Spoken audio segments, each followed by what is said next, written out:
14, 19 మధ్యలో పెద్దారెడ్డి వచ్చి మమ్మల్ని వేధించాడు. వాళ్ళ మనుషుల చేత వేధింపజేశాడు. ఆయనే స్వయంగా మా ఇంటి మీదకి కూడా వచ్చాడు. కాబట్టి ఇంకోటి నా వ్యాపారాలు దెబ్బతీశాడు, నన్ను జైల్లో పెట్టించాడు. నేను కక్ష తీర్చుకుంటున్నా. పోలీసులు అనేవాళ్ళు వినాలా? లేదంటే కనుక మాకు అన్యాయం జరిగినట్టే. మా కుటుంబం అంతా నీ కార్యాలయం దగ్గరికి వస్తే మేము వేధిస్తుంటే నువ్వెందుకు ఆపుతావు? నువ్వు ఆపడానికి వీల్లేదు. ఇది అడిషనల్ ఎస్పీ మీదన తీవ్రత, నువ్వు వాళ్ళ దగ్గర డబ్బులు తింటున్నావా అంటూ తీవ్ర స్థాయిలో విరుచుకుపడతా నిన్న జేసీ ప్రభాకర్ రెడ్డి మాట్లాడింది.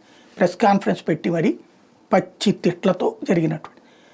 మరి బాబుగారి సర్కార్ రోజు చెప్పేటటువంటి నీతులు, లేదా తెలుగుదేశం వాళ్ళు రోజు చెప్పేటటువంటి నీతులు, వైసీపీ వాళ్ళ బూతులు, వైసీపీ వాళ్ళ బెదిరింపులు, వైసీపీ వాళ్ళ రెచ్చగొట్టుడు ద్వారా కరెక్ట్. వాళ్ళ మీద శిక్షించారు, పబ్లిక్ పక్కన పెట్టారు. ఇప్పుడు అప్పుడప్పుడు మాట్లాడుతుంటే నెగిటివ్గానే రాస్తున్నారు కదా.